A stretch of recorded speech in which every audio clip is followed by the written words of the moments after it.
When purpose and impact collide, Paul Hurckman is right at the center, leading with heart, strategy, and unstoppable drive. As the executive director of Venture.org, Paul doesn't just talk about changing the world, he does it. From the front lines in Southeast Asia to the boardrooms of global partners, he's mobilizing people and resources to fight injustice and uplift the most vulnerable. I first met Paul at the TEDx event in Cavalier. His story blew me away. I opened the event with yes, and he closed the event with yes. And I knew immediately he had to be on the show. I have goosebumps. With a gift for storytelling and a mission that inspires action, Paul brings a rare blend of vision and execution. Hospitality leaders, take note. This is what it looks like to serve with soul, scale, and serious impact. You are going to love this conversation. Welcome to the Yes Show. I'm your host, Christine Trippi. Each week, we'll explore the life-changing power of saying yes, along with hotel leadership made easy. Get ready for inspiration, fun, and sweet hospitality. Let's go. Paul, this whole thing began because you said no. Take us back with a short story of your journey from saying no to a bike ride to saying yes to climbing Kilimanjaro and changing the world. Hey, I would love to tell you that story, but first, can I just say I'm thrilled to be on this chat with you, especially because you're the yes lady and we're starting with a no. So thank you Yes. for opening your heart to me. I love that. I love that we're starting this way today. Okay, so here's what happened with the no. I was working in higher education. And during that time, a student came to me. He had heard a speaker. He was really moved by the work that the speaker was doing in a part of the world, kind of working with an impoverished community in South America. And this student was so moved. He's like, I gotta do something about this. And so him and three other students decided they're gonna bike across the country. And so he comes to me and he's like, hey, I got this idea. I'm thinking about biking across the country. I'm like, man, that sounds really epic. And so in higher education, oh, you're supposed to kind of help vet young people and help them think through these big ideas. Are they great ideas? Or are they ideas? Right. And so I'm like, hey, do you have a route kind of mapped out? And he's like, no. I'm like, do you know how many miles it is? And he's like, no. And I'm like, do you know how many miles a day you're going to have to bike? And he's like, no. And so I'm trying to make like it easy for him. I'm like, hey, have you ever fundraised? He's like, no. I'm like, do you know how you're going to like get people to go from you being on a bike to raising money? Like, how does that work? I'm not quite sure yet. I'm like, okay, are any of the three of you cyclists? And he's like, no. I'm like, do you even own a bike? And he says, no. He's like, do you want to go on this trip with me? And I said, no. No. And so that was the start. I mean, we just got in this rhythm of no's. And the reality was I wanted to, because it sounded really epic, but also it went against a bunch of kind of what you just call conventional wisdom, right? Right. Like there wasn't a plan. There was high risk. The ROI was very suspect. And then, I'm supposed to be a capable adult that's supposed to hold down a job and make standardized decisions. So I told him no. And then, what ends up happening, two things happened at the same time. Okay. One, they end up biking across the entire country. It's 3,300 miles. It took them 2 months to do it. Oh And there are so many stories. I'll let you decide if you want any, but they bike across the entire country. I spend the summer doing my responsible job and saving money to give my girlfriend a ring so that we get married by the end of the summer. They did their entire trip. I have the ring, and my girlfriend forgot to tell me she was dating my best friend. Yep. So that ends part one of the story. I said no. I was filled with levels of regret that I gave it up for chasing this love story that didn't work out, but then also wondering, hey, why didn't I have the guts? I'm now without this epic story that they have. And I'm wondering, hey, am I always going to be that guy that doesn't make the decision, that can't say yes, that doesn't do it, that's always going to be kind of succumb to traditional wisdom, um, Hmm. conventional thinking? Anyway, I just kind of put a pin in it. And I'm like, I don't want to be that person. There's nothing wrong with conventional wisdom, traditional decision making, but there was something inside of me that's like, hey, make sure the next time you're ready to kind of go. I think most people would think that was crazy and there was no plan and there was no, but what are those people that can have zero plan, zero skill and say yes? Yeah. Right. And How do I become that person? Right. right, and as you start, what I found was as you start stacking yeses, you go from being the person that has no plan to gaining experience and actually becoming the person you want to be. And so I start practicing just saying yes to smaller things, things that are still non-traditional and a little bit scary, outside of the box, Mm-hmm. unconventional. And as I start stacking those, I'm a bit more prepared. If we speed the story up 10 years, these three students kept doing this. They thought they were done. They had their kind of epic story, except then the next year they bike across Europe, Portugal to Wow. Poland, 7 countries, 7 languages, raising money for another justice issue. The next year, they one of them canoed the Mississippi. So now they're biking, hiking, I running. literally have goosebumps Yeah, everywhere. just kind of college students trying to live a different kind of life on behalf of other people.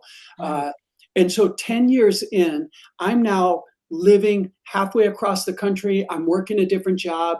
And they called me and they said, hey, do you want to lead a trip? I'm like, yes. I don't even know what I'm saying yes to. I'm Yeah. just like, Mama didn't raise a fool. I said no the first time. I'm Mhm. not saying no the second time. I say yes. They're like, great. You're going to lead a trip to climb Mount Kilimanjaro. And so my wife and I ended up leading a team of 10 people. And Oh, we your wife did it with you. absolutely. Wonderful. And How she many was, kids did you have at the time? at the time we had two, now we have five. Yeah, you have 5 kids. So yeah, okay, wow.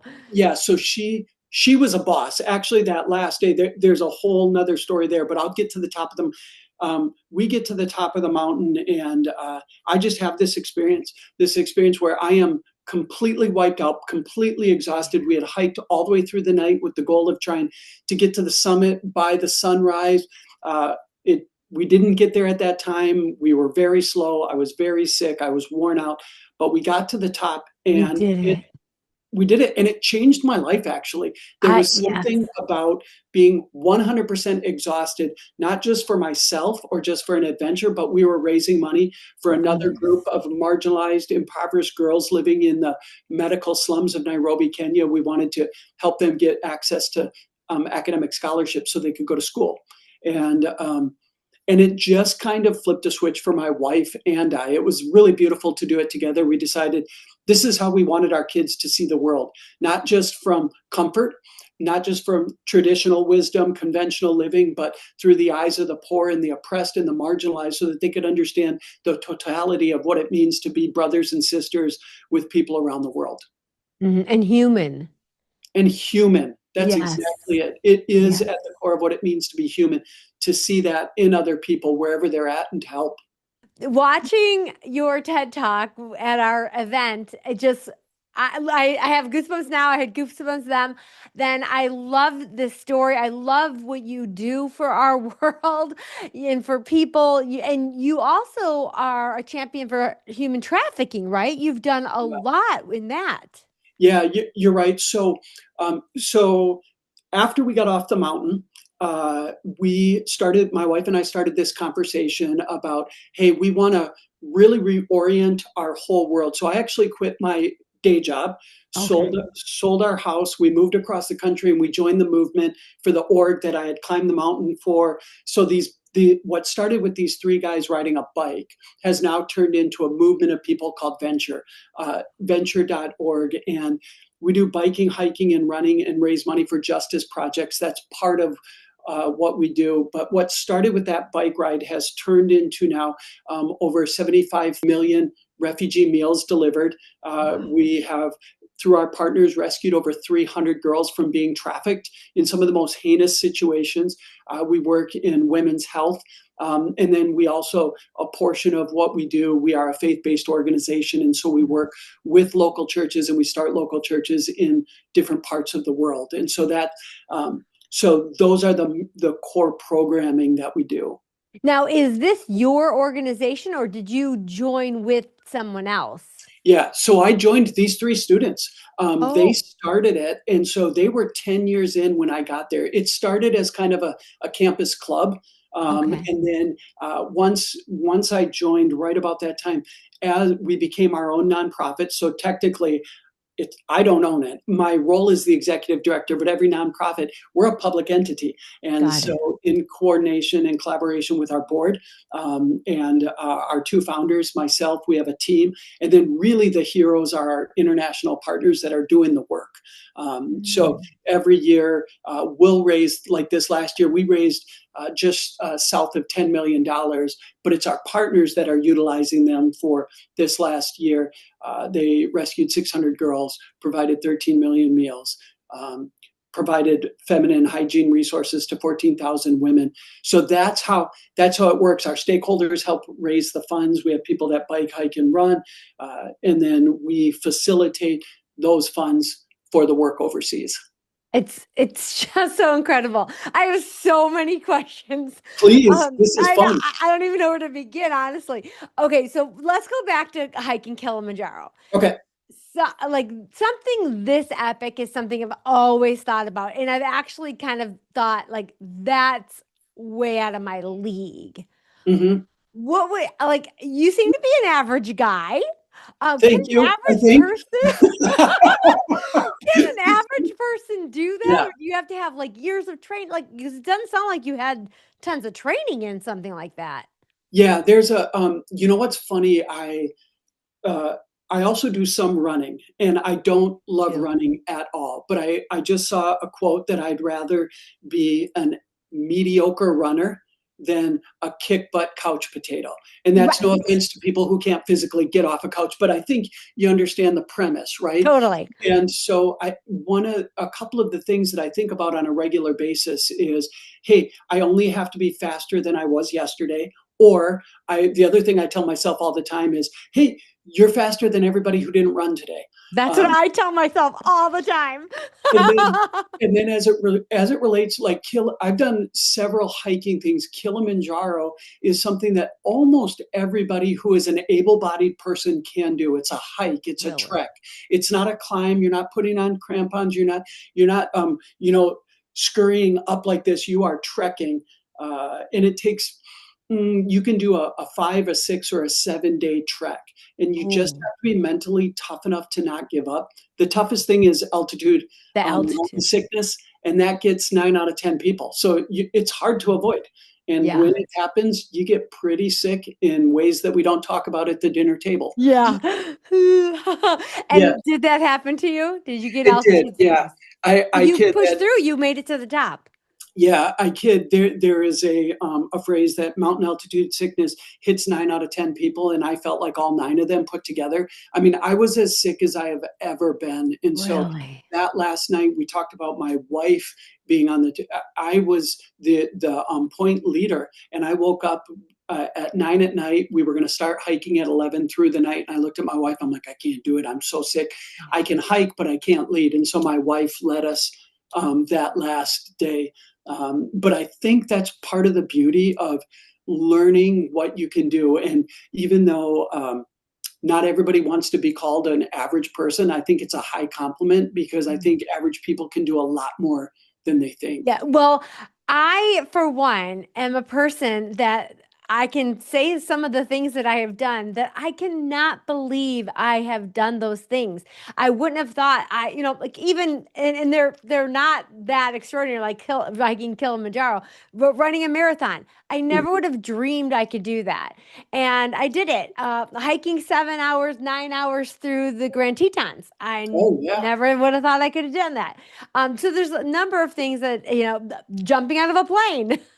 Yeah. So I continue to surprise myself. So but we all have that, like when they asked you to ride the bike across the country, that immediate no, like Right. can a human even do that? And then all of a sudden you come around to it. But I just think it's just so amazing, and you're so inspirational, especially because it wasn't just a growth thing for yourself. You were so selfless, and you're doing so much amazing work for this world. And the fact that you got to do it with your wife and you both went through this transformation together is really beautiful. What a bonding. Would I you say that changed your relationship? I mean, I think it confirmed how incredible I already knew my wife to be. Um, and there is something about two people, whether you're married or not, whether you're in a romantic relationship, it's just when when you do something epic or difficult together, when you walk through things, it's the things that people, when they experience war, you talk about your people in your foxhole, that's Yeah. a real thing, that trauma, stress, crisis can bring people together. And that shared experience, it's irreplaceable. And so Hmm.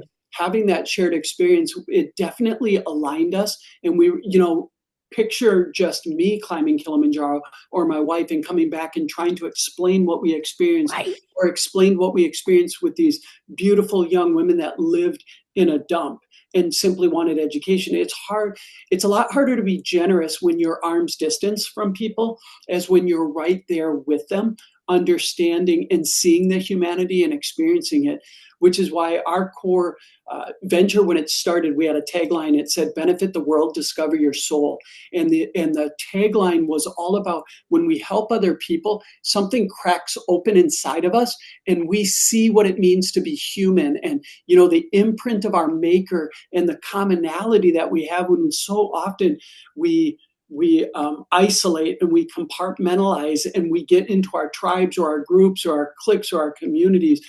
But there is a unifying, a universal humanity that when you see it in someone else, you're like, oh, I see that.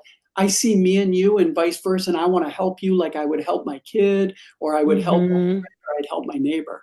You just are such an inspiration. Yeah. Now, so much of this really can relate to your average leader out there. And I don't mean average, but I Yeah, mean, taking this, you might not apply it to leadership, but this is all leadership.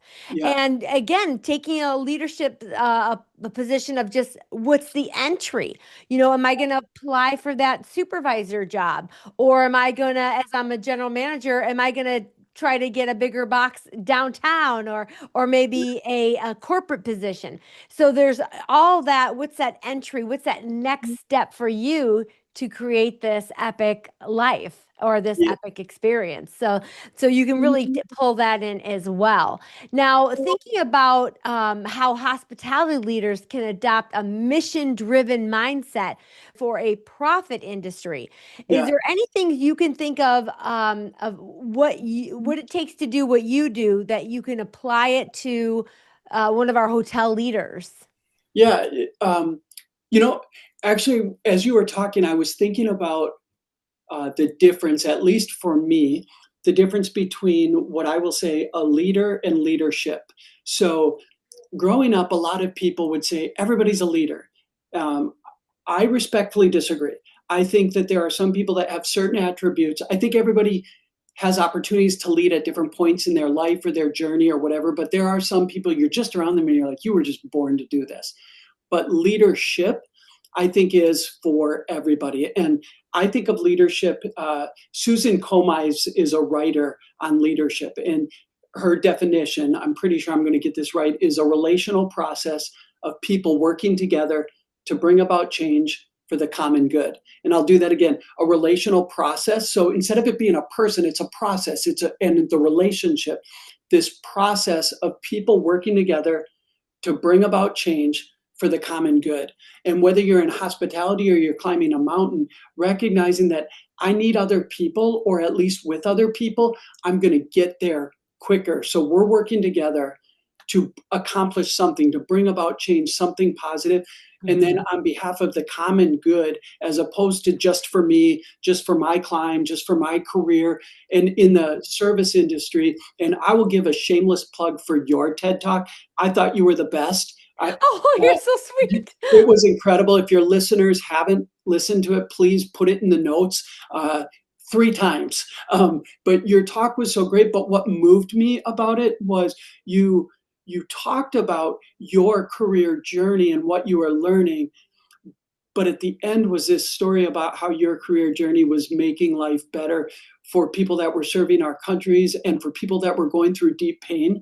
And Mhm. I think at the end of the day, that's the most rewarding part, is however we use what we've been given, if we can look and not just say the world is better, but that people and their stories and their lives are better because of the work that we're doing. And if we're not so quick to decide who's in front, but just what do we agree on together to move us all in a direction that benefits the common good? Thinking about a leader in a hotel. Well, first and foremost, I want to say this. Every person I bring on my team, I let them know they are a leader. It doesn't matter what your name tag says. We are all leaders and we have influential leadership. We decide how we show up each day. We decide how we're going to make a difference each day. So every single person in our work culture is a leader. Yeah, I love that. And, you know, I work in a space that gets a lot of um, accolades or celebration. The nonprofit world, working with marginalized communities, a lot of people are like, that's really great what you do. But if we kind of open our eyes, that's all around us, Yes. and the variety of people that haven't experienced the world the way maybe I have experienced, and what I can do to help people experience it in new ways. And the best way to help somebody experience what you've experienced is by stopping first and asking yourself, how are they experiencing it? What are they seeing? What is their experience and how is it different? And if you can articulate the difference in how you're experiencing it, you have a better chance of finding that common ground and Hmm. helping somebody experience maybe what you take for granted and might be something incredible for them, like what you're talking about with a hotel. Yes. And just another example that popped in my head. I remember it was a particular week. It was not Associate Appreciation Week, but it was a week like that. And I remember thinking, let's think about this different. What do our team members need? What do they want? What are their dreams? And so we did a survey, and one of the things we did is we brought somebody in to help them. One, how do you save for retirement? Hmm. Two, how do you go about getting a mortgage?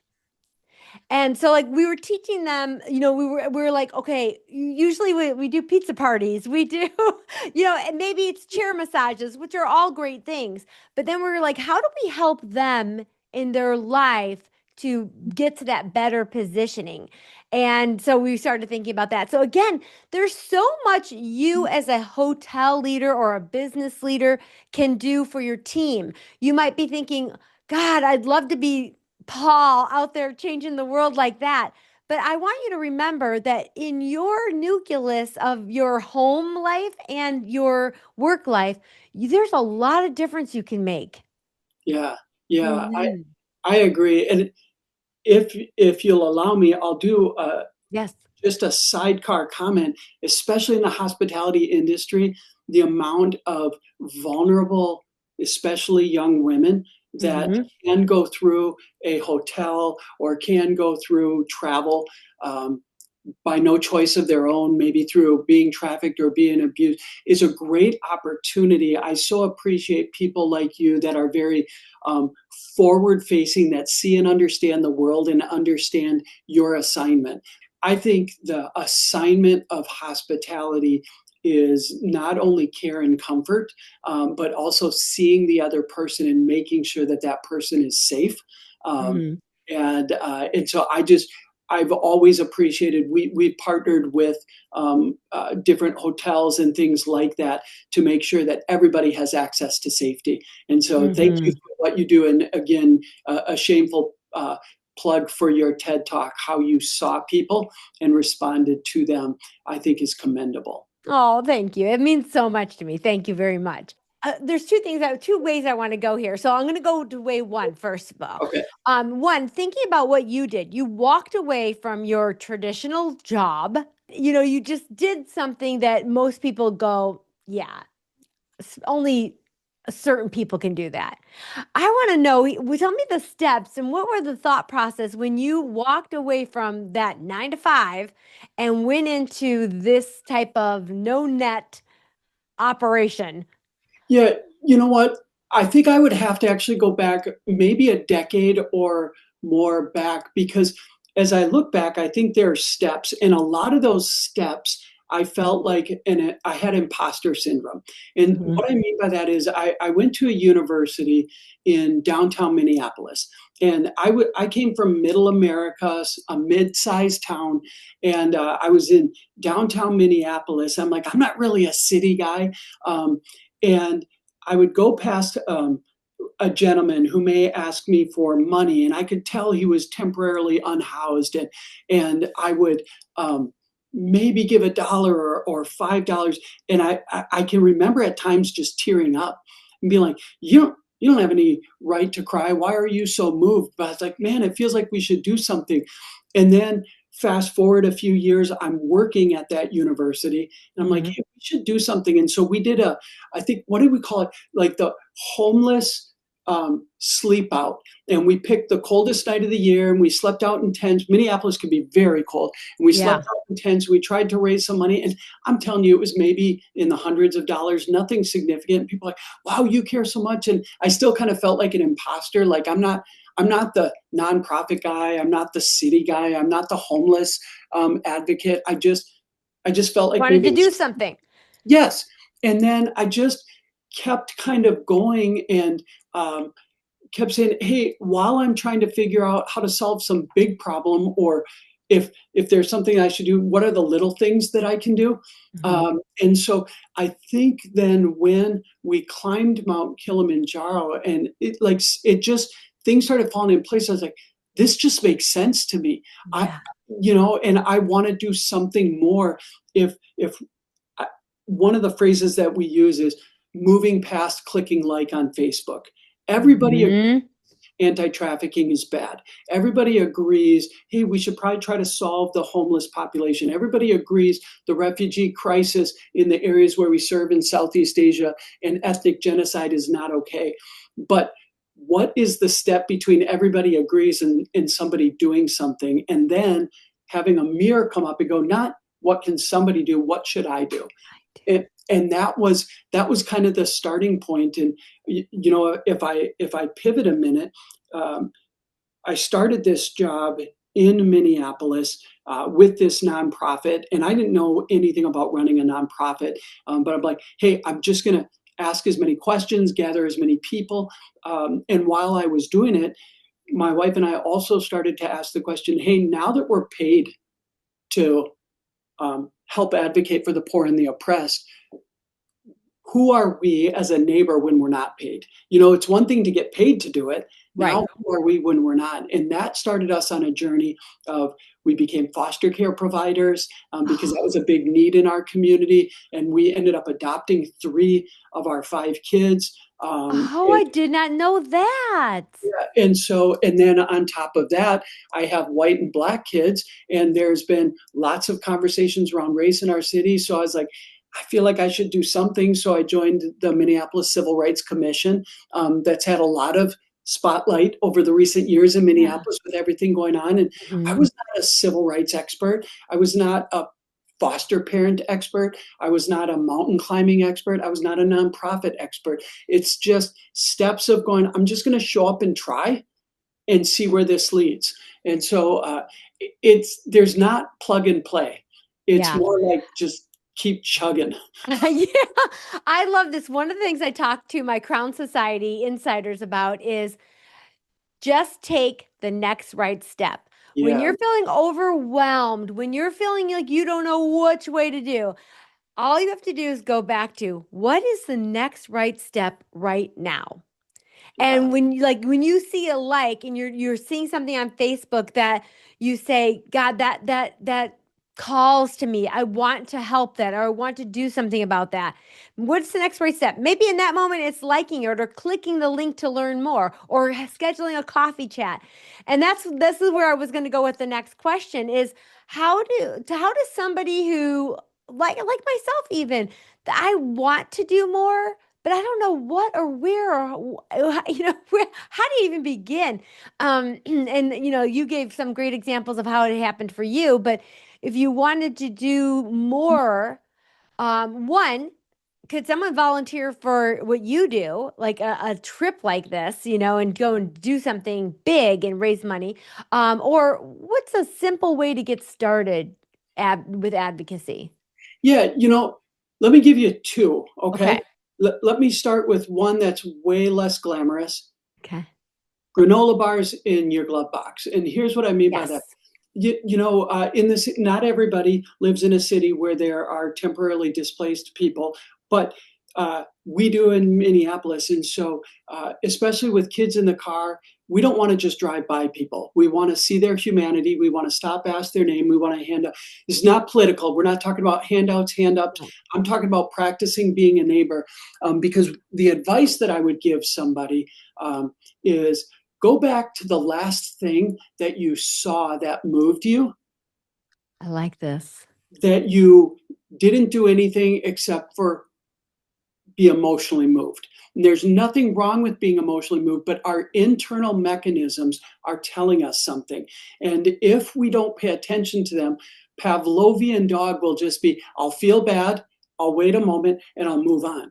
But if we start training that feel bad, you can't respond to everything, but you can respond to some things. And Right. so I am moved by people that are standing at the intersections where I drive. I don't have a lot of time to think about, well, did they make the right or wrong decisions or what did they use the money for? Because Right. that puts me in the driver's seat. I don't want to do that. I just want to see their humanity, maybe offer them something to eat, ask their name. Uh, Mhm. my family and I, we have a deep faith. And so we'll drive away and we'll pray for that person by name. And that is a way that I can model to my kids, hey, we're just going to respond past feeling bad or trying to ignore. Um, Mhm. the second way for venture, with venture, one arm of what we do is what we call Make Your Miles Matter. It's just one part of what we do, but we actually have an app where you ran a marathon. And we say, hey, you could make your miles matter. You could go to that app and say, I'm going to run the Chicago Marathon and I'm going to raise money. I care about either anti trafficking or refugee crisis or whatever. And you can you can go, I think I'm going to run 26 miles and I'm going to try to raise $260. And you know what? That will provide almost 2,500 meals to refugees. A meal's 11 cents. And what it ends up doing is you can either donate your money or the app allows you to share it on social media and you get your community involved. All of a sudden, you felt something deeply, you Mhm. responded, and you invited your community. Now, this is not revolutionary. People do this all the time. They Yeah. raise money all the time. They ask for money, and people get afraid of that because raising money isn't the point. I think the point is moving past our feelings so that we become people that practice doing something. And so that's why I Mhm. always encourage, hey, go back to the last thing that moved you. It doesn't have to be what moved me. People don't have to cut and paste to venture.org, my org. They don't have to cut and paste to UNICEF. It might be their local PTO, or it might be a clothing drive, or, it could be anything. But to just practice doing something and then Mhm. seeing how that feels and waiting for you next time and start stacking successes. I love this answer so much. Now, I also want to zone it back into our hotel for the Okay. hotel leaders out there. Couple things. Even if you take this, what we're hearing today, and just channel it to your customer is your owner, your guest, and your team member, and thinking about with each person, how do I always talk my whole career with every yes, you can change the world. And that's through the people we serve every day. It doesn't even talk about in your own life going out and finding a champion, becoming some mountain climber. But just in our day-to-day life, creating more of a focus of how we can impact people. And again, somebody might be there trying to create unforgettable memories with their family. Somebody might be there because they lost their loved one and they're there for a funeral. Someone might be there trying to get a new job. So, how can we really care and say yes to serving those people? So that's one way you can do it in your environment. Here's another thing I want to put out there. And I only have limited ideas from my own experiences through my career, but here's a couple of things that I've seen. One, most team members don't have the capacity or the time to go out and volunteer. But we all know psychologically, in our soul, when we do something for others, it fills us. It makes us feel good. Anytime we as a team do a community outing kind of a thing, it feels good. General managers out there that might be listening, when we go to conference and they have a community effort, we could walk away from that experience feeling good about ourselves. When we give these little opportunities to our team members to do that on our time, that makes them feel good about themselves and they know where that opportunity came from, their place of work. It creates more loyalty for you as a provider, a work provider. We actually do a program that's kind of aligned with this called Business for Good.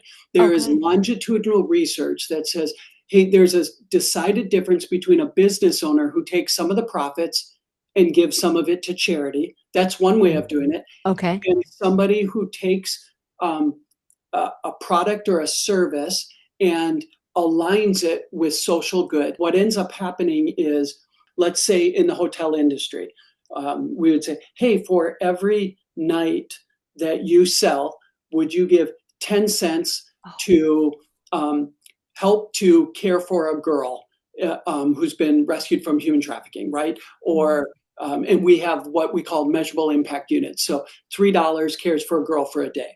So let's say somehow you do 3 girls. Then at the end of the quarter or the year, you're like, hey, we paid for 300 days of care for a girl. And what ends up happening is it passes on the value proposition to the worker and to the customer. And there's long-term kind of longitudinal study that says a worker will stay, worker retention and customer loyalty will be increased if you pass on the good that you're doing to Mhm. them. And so we have a real estate company that does something called Find Home, Give Home. As soon as somebody sells their home, they give them a card and says, by the way, you just provided X amount of months of care for a girl.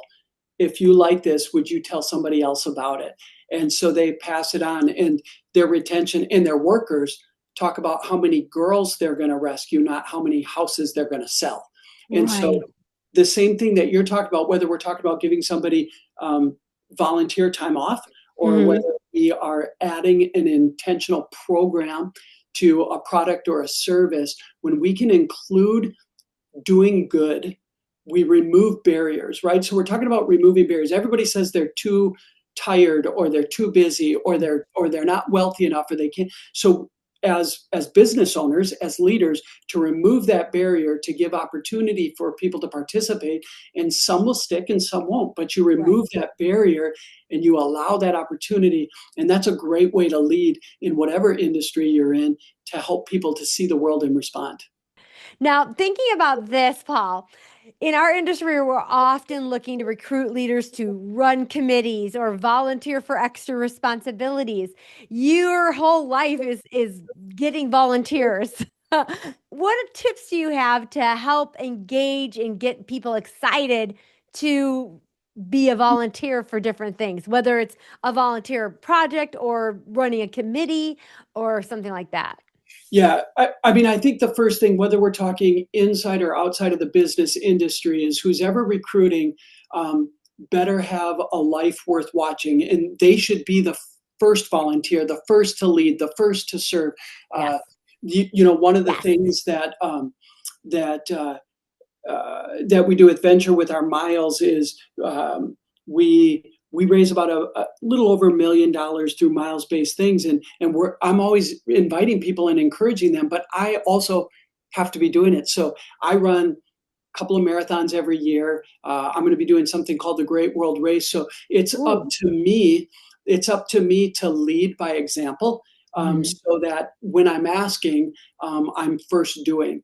And then secondly, I think when we are recruiting, I think having the narrative of what kind of impact this will have, because it's a value proposition. You're definitely asking somebody to give up time that they would Mhm. use somewhere else for something else. And so the conviction through story and narrative of what their time will do and why their time is so important over here, I think can help. And stories of life change, both of the people who volunteer and the people who are impacted by the volunteering, are things that can move. A lot of times, just talking about a task or a portfolio can get old. But if we have a narrative of how that fits into their life, how that makes them better and makes other people better, um, Mhm. and then I think clear starts and stops. I think, Okay. hey, I'm asking for this. You could start here, and here's where your out is going to be. You could try it for 3 months. Here's where Mhm. you're out, or those kinds of things. So I think lead by example, have a good value proposition with stories connected to it, and then clear starts and stops. That was three awesome ways to encourage people to volunteer for things. That was a perfect answer. I loved it.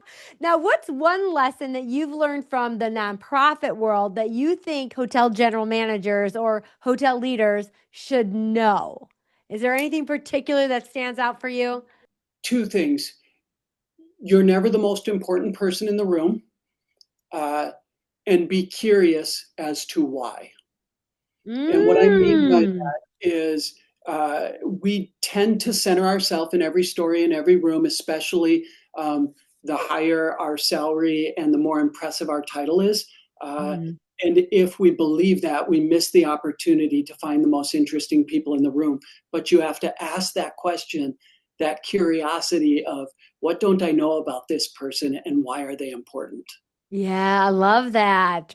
Okay, so I'm gonna ask you some fun questions really quick. Okay. If you could have any view out your front window, would you want it to be a mountain or ocean?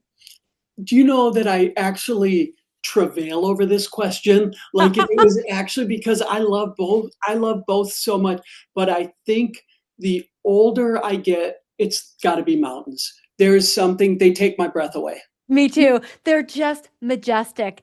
Yeah. And for me, it would be 100% mountains. Yeah. Yes. But sadly, my husband's an ocean. Mm. I mean, that's not a bad gig either, Yeah, not a especially bad if that gig. Yeah. ocean's warm. Yeah. One word your team would use to describe your leadership style. Hopefully collaborative. I like that. Yeah. Okay. Go back and ask. Yeah. I will. What book quote do you go back to when you need inspiration? Book or quote? Oh man. Okay, so I'm gonna start with the one, but it's what everybody uses. "Be the change you wish to see in the world" by Gandhi. I just Gandhi. love it so much. Me too. Um, a close second is Ted Lasso, "Be curious." Oh yeah, I love Ted Lasso and I love Be Curious. And while you're asking me the next one, I'm gonna try for something that sounds way smarter than either of those two things, but those are the ones that come to mind. Yeah, no, I love those. Those are great. And they're ones that, again, the question is, what do you come back to a lot? And those are Yeah, simple. And that's why they work so well because they're simple and they're easy to remember and they're meaningful. I love that. yeah. Every episode, I ask my guest to give me a question for my next guest. Okay. So your question is from Mark Ergang, who is an amazing guest, and his question, and it's so perfect for you. What is one thing you've always wanted to do that you have not done yet or are afraid to do? What's still on this bucket list for Yeah. you? Well, I mentioned one of them, but I'm going to land on a different one. Doing the El Camino is really, my wife and I, Okay. not only do we want to do it, but we want to own a hostel on the El Camino and just host people. I just want to host sojourners. Um, I have been talking about that since I left. so, but what I'm going to go, I'm about to accomplish one of my biggest goals. Oh, I had mentioned a little bit earlier, alluded to the fact in November, I'm going to do something called the Great World Race, which is running 7 marathons on 7 continents in 7 days. But that was not the goal. I hope I can do that. But simply getting to Antarctica, and the first marathon is running a marathon on Antarctica. It wow. scares the bejeebas out of me, but I cannot wait to do it. Okay, so it's your turn. Okay. What question do you have for our next guest? But it's going to be a little bit loaded. Tell your guest I'm sorry. No, What load it. was the last thing that moved you that you didn't do anything about? And if you could, what would you do now? I love that. What is the last thing that moved you that you didn't do anything? And if you could, what would you do now? Yeah, I love that's a good one. Okay. Good, good, good. excellent. All right. So we talked about so many good things here. What are 3 things our listeners could go and take action on after this conversation? I've got a good idea. What are your thoughts? Okay, so my first one we didn't say, but I would start with this. Um, Anything that you've heard, be inspired, but don't cut and paste. It's too easy to hear somebody else's story and think, well, I got to run a marathon, or I got to do the El Camino, or I got to hike a mountain. That's not the point of our conversation. The Right. conversation is to awaken something inside of you. So be inspired, but Hmm. don't cut and paste would be my first thing. The I love second that. the second thing that I would say is then look inside yourself. What does inspire you and what step can you take? So, Right. what's important to you? What is this conversation telling you about yourself? And Hmm. what can you do?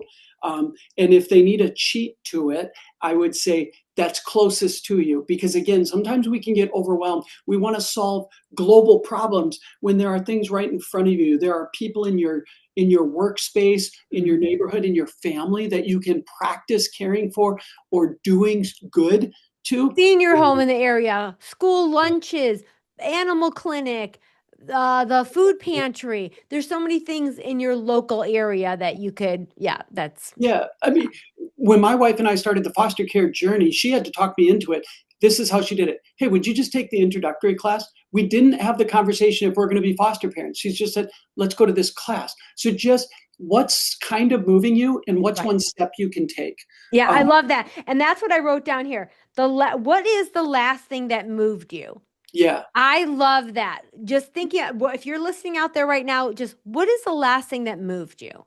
And then what's the one next step you could take? Watch a YouTube video, follow a page. What's that one next step? I love that. yeah. And Mm-hmm. here's the third thing that I would do. It's who moves you. Who, not social media, not movie, not book. Who, when you're around them, they move you. Something about how they live. You're like, I want to be a little bit more like that and take a step closer to that person. Yeah. Because I think the idea, I think we live in community for a reason. And I think the steps to moving, we talk about moving from comfortable to less comfortable. That is a muscle that has to be developed. It has to Mm-hmm. be mentored, it has to be shown, it has to be modeled, and it has to be normalized. So we have to hang out with people that normalize that, hey, little less scrolling, little more action, a little less couch, a little more running, a little less spending on yourself, a little more generosity. These are not normal, innate things. They are things that have to be modeled and practiced. And so, finding somebody that moves you, getting near them, and starting to act like them. Is there any story that you really want to share from these amazing examples? I know because you throughout the conversation you said, "Oh, and there's a story about that, and there's a story about that." Is there any one you really want to share? Yeah, I've got a story that I love to tell. So I've been talking a little bit about this great world race that I'm going to be running. Right. And the guy that I'm running it with, he's this guy. He just turned 39, but when he was 30 years old, he calls me and he goes, "I got this great idea. I think I'm going to try to get 30 of my friends to run 30 miles and raise $30,000 because every 30 seconds a girl's being trafficked. What do you think about that?" And I was like, I think that's an epic idea. And so I'm like, how can venture help? And, sometimes we get a lot of kind of crazy ideas Yeah. that don't work. And then sometimes there's lightning in a bottle. So this guy, on the day of his 30th birthday, ends up 72 people. 40 some ran the 30 miler. And then there was a whole group that did a 5K. They end up raising 70 plus thousand, not 30,000. And people start texting him saying, when are you going to do it next year? We're going to do this again. Now he's 39. He's volunteer led, raised over $2.5 million to fight anti-trafficking, over 15,000 people, especially students that do it. And it started because he picked up the phone and said, I got this crazy idea. What do you think? And what it always makes me think of is who else has the next crazy Crazy idea. idea. Venture started with 3 college students had a crazy idea to bike across the country, and now we've raised over $70 million for justice work around the world. They didn't start out going, how do we raise 70 million? They had a crazy starting idea. And so I love telling other people's crazy stories because I'm not always wired that way. Remember, Right. I started with no. I'm still learning yes. So am I. So am I. And honestly, my journey for my personal journey here with yes is the answer. All I wanted to do was share this one little thing of how to always say yes to help people stand tall, love their job, and change the world. I never dreamed it would lead to running my own business and doing a TED Talk and all these things. So that's why I say every day, multiple times a day, every time you say yes, you can change the world. I believe it. Tell everybody where they can connect with you, maybe learn more about your mile walker, just follow you, follow venture. You tell us. Yeah, absolutely. So the best place to start and stop is venture.org, venture.org. That's the org that I work with. Everything else kind of flows from there. 30 for Freedom and the Great World Race will be about my upcoming 7 marathons on 7 continents in 7 days to fight human trafficking. Venture Miles is an app that anybody can use. You can come up with your own distance, you can come up with your own event, or you can just use it as a sidecar when you're running the Chicago Marathon or a 5K. We have people that do all of it, biking a century or just deciding I'm going to walk every day a mile for 30 days. You can use whatever you have and then attach it to social good. I think those are the best places. I'm pretty boring on social media. I'm in all of those places, but pretty boring. But the orgs are pretty great. Perfect. Well, I'll put all of that in our show notes as well. So if anybody's interested, head to those show notes. We'll have some good stuff in there for you. Paul, I mean it. I could literally talk to you for 5 more hours. We're definitely going to have to do this again. Please. Hey, I have I know enjoyed you're it. going to be nice to everybody as a host, but I love this. And if it was of any value and you want me back, I'll say yes. I love that. And yes, especially when you're done with your event, that would be Oh, great to come back and tell us what it was like and all of that. I would that love sounds that. great. All right. Okay, my dear. Well, thank you again, truly so much for one, everything you do for the world, and two, for taking your time out to talk to all of us. It's so great. It's a blessing. That's a wrap for today's show. Say yes to taking action and changing the world one yes at a time. And oh, my friend, will you say yes to review, like, and subscribe? The more yeses you give, the more juicy goodness I can bring to all of you wise pineapples. Cool or cool?